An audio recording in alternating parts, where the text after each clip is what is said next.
I'm speaking with Ann Hanlin, who lives in Maryland, and she was fifth in the 2024 inaugural English Mustang Classic held in Lexington, Kentucky, and she rode QR Code. I love that name. Great name for a horse.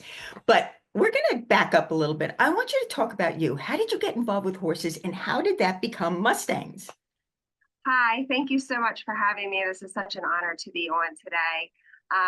Yeah, so I grew up a horse girl.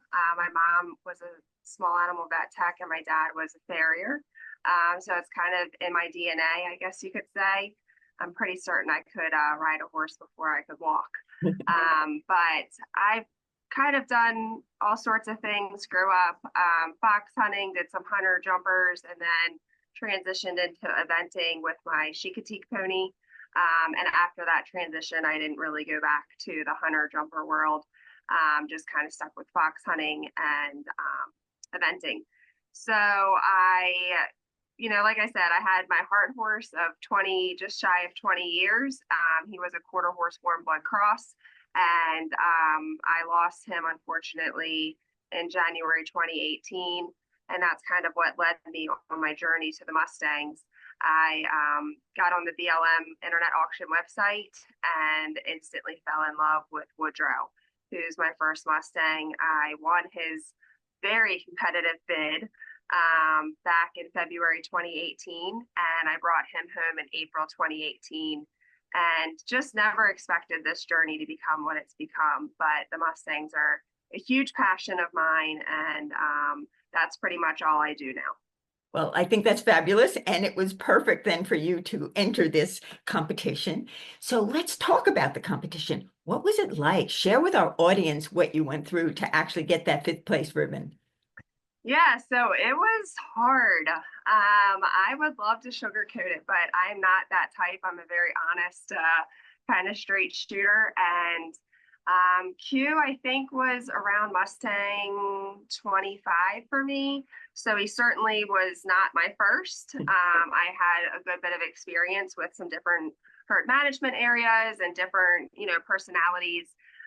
But he was definitely, still is, one of my hardest Mustangs that I've done. One of the hardest horses I've worked with, actually, in general. He, was a $25 sale authority, plain bay, kind of ugly, sitting in the pens at Ewing. And I had a friend that was getting a horse for her husband for the Vegas challenge. And I said, oh, find something for me. So she had Meg find something. And again, I didn't love his look, but I was kind of desperate because I'm not a 100-day trainer and I wanted a little extra time. So from Illinois to Michigan and then Michigan to Maryland, he found his way to me. And I go through the alphabet with my Mustang names. So I was on the letter Q and I couldn't come up with anything but quirky.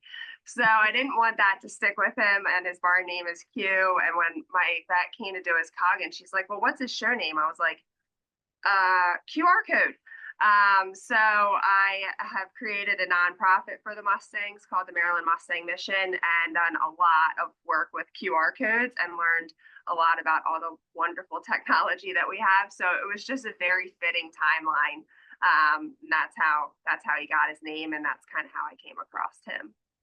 So when you actually were in the competition, what was that like? It was amazing. I mean, as an eventer, it's kind of every eventer's dream to ride in the Rolex Arena, right? I mean, what an incredible experience, what an incredible environment. The Kentucky Horse Park is absolutely amazing. So when I saw that they were having it there and being on the East Coast and being someone that's so passionate about the Mustangs and really trying to advocate for them here on the East Coast, especially in the English disciplines, I thought, wow, this is great. I have to do this, right? I have to get signed up. I have to get a horse. So just to be able to actually show up, that was my number one goal. Especially because, like I said, he was very difficult. By day 5, we hit a brick wall and he acted like he didn't know who I was. So it was like starting all over again, but in the negatives. So for me to actually show up and pull into the horse park with a horse on the trailer was a win in my eyes. And so I I was thrilled. Again, I was thrilled to be there. I know some of the competitors that went, they were like, a Rolex Arena, what's that? But being an eventer and really advocating for these Mustangs in the eventing world, it was just so special to actually show up to the first ever English, makeover for the Mustangs and then be there with a horse that I was really proud of. It's amazing what the upper level people do to get to Rolex, but to be able to get there with a Mustang that wasn't even a year out of the wild was really special. All right, well, let's jump to the importance of this program.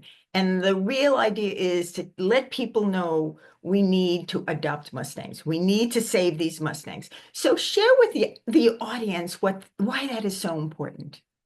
Yeah, I mean, even before Mustang Champions became something, I've been advocating all along. I was involved with the Mustang Heritage Foundation as a tip trainer and also hosting the tip challenges. And then when that kind of all crumbled, that's when I started the nonprofit for the Maryland Mustang Mission to continue that on and just kind of, all come together and just support each other. And to have an event like the Mustang Champions is just so special because they do the challenge with the Western in Vegas, and then they come a little further east and do the English. And it's just so special. I mean, these Mustangs are absolutely amazing. They need us. They're so versatile. I know there was a whole probably dozen or so there that had done Vegas and then came and did the English, which was really cool to watch them just show their versatility. And the Mustangs they can do anything as long as you have their trust, and you take that time to build that relationship. They'll go to the end of the earth for you. I have one that will do Western dressage. The next day he'll trail ride. The next day he'll event and jump. And they're just amazing horses. I could go on and on and on about how incredible they are and how awesome it is to be a part of the Mustang Champions and just support their mission and what their vision is for the Mustangs. Well, to those of you who are viewing us now, remember this. Remember that we need to do something about these Mustangs that are out there, and this is the program for you. So think about adopting a Mustang or encouraging someone else to do that. So I want to thank you very much, Anne, for chatting with me. Do you have any last words? No, go out and adopt a Mustang and have fun. Enjoy the process.